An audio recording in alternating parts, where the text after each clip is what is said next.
Hello guys, hope you all are doing well. Today we will discuss the topic perpural sepsis. So let's discuss the topic. So first of all, the definition of the perpural sepsis. So first definition is, according to WHO, perpural sepsis is defined as the infection of the genital tract occurring at labor or within 42 days of the postpartum period.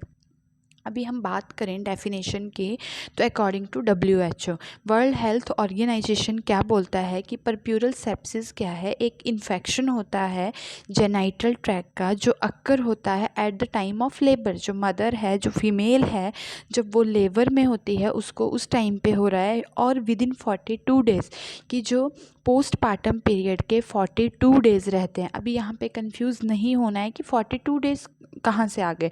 मतलब 6 week का जो postpartum period है, अगर हम weeks में बात करें तो दैट इज़ 6 वीक. अगर हम डेज़ में बात करें तो 42 डेज़. एंड अगर हम मंथ में बात करें तो 1.5 मंथ. तो उस पीरियड के बीच में अगर मदर को कोई इन्फेक्शन होता है तो that is known as the puerperal sepsis. अब परप्यूरल का मतलब कि मदर जो है वो पोस्टपार्टम पीरियड में है, परप्यूरियम पीरियड में है, और सेप्सिस का मतलब infection. So any infection occur during the postpartum period to the mother is known as the puerperal sepsis. और इन्फेक्शन कहाँ पे होगा? मेनली जेनाइटल ट्रैक्ट में. तो first definition I hope so आप लोगों को क्लियर हुई होगी. So next definition, second definition की बात करें तो an infection of the genital tract which occur as a complication of delivery or miscarriage is termed as perpural sepsis. कोई भी इन्फेक्शन जेनाइटल ट्रैक का मदर को होता है, या तो वो किसकी वजह से हो सकता है, मदर को डिलीवरी के टाइम पे, लेबर के टाइम पे कोई कॉम्प्लिकेशन हुई है, या फिर मदर का मिसकैरेज हुआ है तो उसकी वजह से जो इन्फेक्शन हुआ है. मिसकैरेज के टाइम पे कई बार क्या रहता है कि प्रोडक्ट ऑफ कंसेप्शन जो है वो उसकी लिटिल बिट्स जो पार्ट्स हैं वो रह जाते हैं, तो हो सकता है उसकी वजह से मदर को कोई इन्फेक्शन हुआ है, तो that is termed as puerperal sepsis. तो नेक्स्ट हम बात करते हैं causes of the puerperal sepsis. अब परप्यूरल सेप्सिस के बहुत सारे कॉजेज़ हो सकते हैं. तो सबसे पहले हम देखते हैं कि माइक्रो ऑर्गेनिज़म जो मे बी रिस्पॉन्सिबल हो सकते हैं किस चीज़ के लिए? परप्यूरल सेप्सिस के लिए. तो first is the staphylococcus aureus, next is the E coli, next haemophilus influenzae, gonococcus, pneumococcus and pseudomonas. तो ये सब जो हमने अभी पढ़े, ये क्या है? माइक्रो ऑर्गेनिज़म है, बैक्टीरियाज़ हैं. इनके नाम, जो हमारा माइक्रोबायोलॉजी हमें सब्जेक्ट है उसके अंदर बैक्टीरिया आते हैं, पॉजिटिव बैक्टीरिया और the negative gram negative bacteria और ग्राम पॉजिटिव बैक्टीरिया. तो वहाँ पे जो जो बैक्टीरिया हैं इन सब बैक्टीरिया की डिस्क्रिप्शन दी हुई है.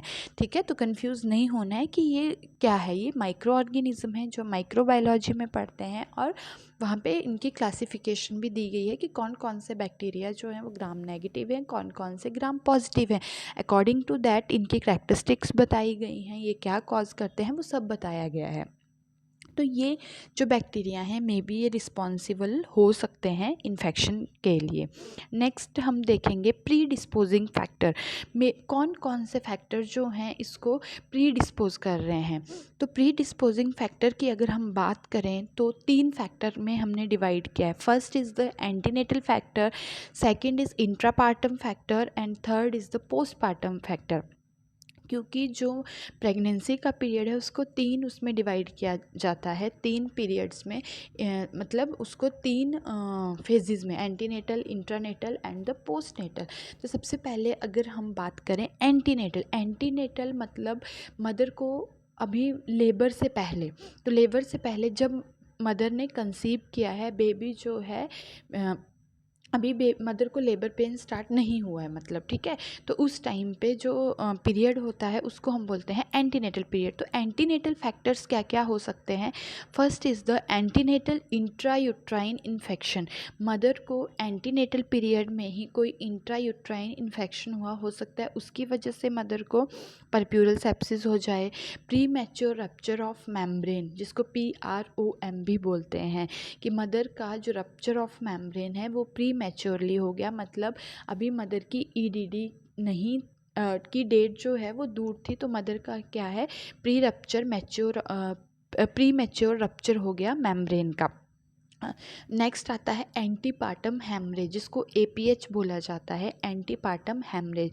उसके अंदर दो कंडीशंस आती हैं, प्लेसेंटा प्रीविया और एब्रप्शियो प्लेसेंटा। हो सकता है मदर जो है, मदर को क्या हुआ हो, एंटीपार्टम हेमरेज हुई हो। उसके बाद आता है क्रोनिक इन्फेक्शंस हो सकते हैं मदर को, हो सकता है मदर को एनीमिया हुआ हो एंटीनेटल पीरियड में, या मदर को डायबिटीज़ मेलाइटस हुआ हो। तो जो ये कंडीशंस हैं कि pre mature rupture of membrane क्या है, एंटीनेटल एंटीपार्टम हेमरेज क्या है, तो ये एक अलग टॉपिक हैं जिनके बारे में हम प्रॉपरली डिस्कस जो हैं वो अलग वीडियो में करेंगे। अगर इसी वीडियो में हम पूरा डिस्कस करते हैं तो ये बहुत बड़ा वीडियो जो है वो बन जाएगा। तो सिर्फ आप इतना समझ लीजिए कि एंटीनेटल फैक्टर्स मतलब जो एंटीनेटल पीरियड में मदर को हो रहे हैं, तो उनमें ये सब फैक्टर्स आ सकते हैं। ठीक है, नेक्स्ट आता है इंट्रापार्टम फैक्टर्स। इंट्रापार्टम मतलब eight the time of labour, eight the time of delivery, जब तक मदर ने जो है बेबी को डिलीवर नहीं किया है, लेबर से लेके मतलब डिलीवरी ऑफ प्लेसेंटा तक जो पीरियड रहता है उसको इंट्रापार्टम पीरियड बोलते हैं। तो इंट्रापार्टम उस टाइम पे क्या क्या हो सकता है, इंट्रापार्टम फैक्टर सबसे पहले आता है अनस्टेलाइज्ड इंस्ट्रूमेंट। अनस्टेलाइज्ड इंस्ट्रूमेंट मीन हो सकता है कि जो इंस्ट्रूमेंट यूज़ हो रहे हैं eight the time of labour वो प्रॉपरली क्या है, उनको स्टेलाइज नहीं किया गया है।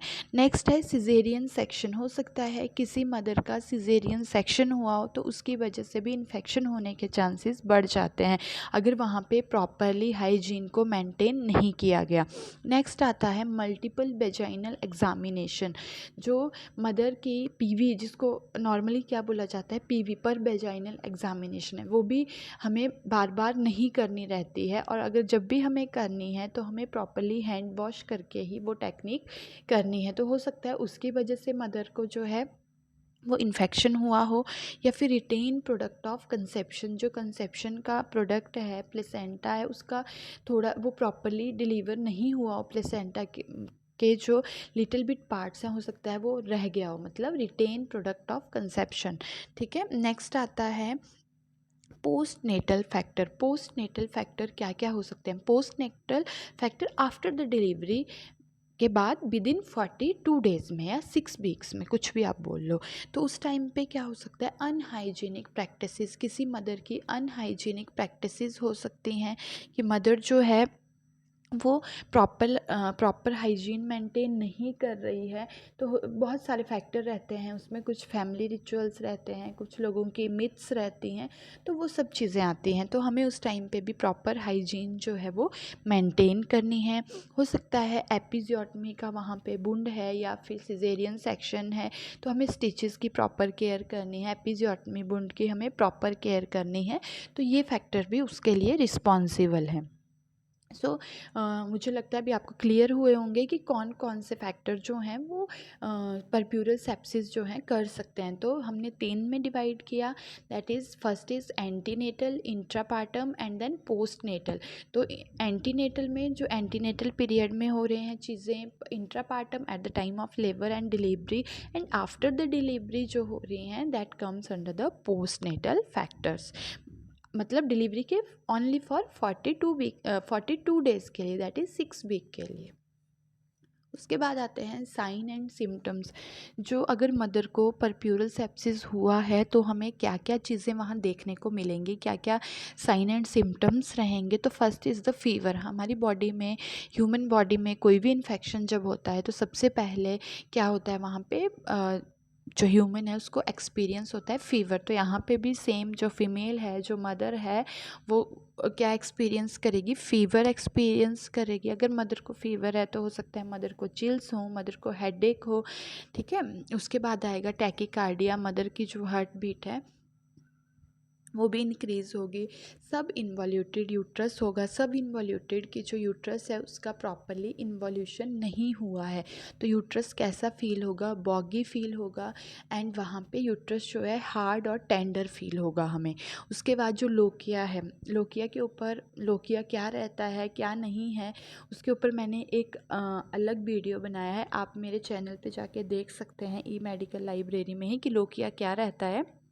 तो हो सकता है मदर का जो लोकिया हो वो फॉल स्मेलिंग हो, उसे स्मेल आ रही हो और उस टाइम पे वो ब्राउनिश कलर का भी हो जाता है। और नेक्स्ट आता है सेकेंडरी पोस्टपार्टम हेमरेज। हो सकता है मदर को सेकेंडरी पोस्टपार्टम हेमरेज हो, तो पोस्टपार्टम हेमरेज क्या रहती है उस पर भी आप ई मेडिकल लाइब्रेरी में जाके वीडियो देख सकते हैं। उसके टाइप हैं प्राइमरी एंड सेकेंडरी। तो ये सब साइन एंड सिम्टम जो हैं वो मदर्स को देखने को मिलेंगे। हम हर चीज़ इस पे डिस्कस नहीं कर सकते हैं थॉरोली कि क्या चीज़ें क्या रहती हैं। हम जस्ट इस पे एक हिंट हिंट के थ्रू बात कर सकते हैं हर वीडियो पे। तो हर टॉपिक जो है वो एक एक दूसरे से जुड़ा हुआ है, तो जो टॉपिक्स जो हैं उन पे एक मैंने अलग ही वीडियोस बनाए हुए हैं जो मतलब बड़े बड़े टॉपिक हैं, ताकि कोई वीडियो ज़्यादा लंबा ना जाए, कोई किसी को ज़्यादा कन्फ्यूज़न ना हो। तो आप हर वीडियो को मेरी ई मेडिकल लाइब्रेरी में जाके देख सकते हो। और जो बाकी परप्यूरल सेप्सिस के बारे में जो था, जो हमें थॉरोली जाना था, वो मैंने सारा इस पे डिस्कस किया। बट जिसमें छोटी छोटी टर्म्स आती हैं किसी भी वीडियो में, जो छोटी छोटी टर्म्स आती हैं उनका जो मीनिंग होता है हम जर्नल में मीनिंग बता सकते हैं, बट जो उसके बारे में थॉरोली रहता है एक टॉपिक, उस पर हम जो है हर वीडियो में बात करेंगे। ठीक है, तो आप मेरे ई मेडिकल लाइब्रेरी में सर्च कर सकते हो आपको जो वीडियो चाहिए। बाकी हम इस पर रेगुलर वीडियो डालते रहेंगे, तो आपको रेगुलर जो है नोटिफिकेशन मिलती रहेंगी। तो मेरे चैनल को सब्सक्राइब करना, लाइक करना और शेयर करना ना भूलें। Thank you guys.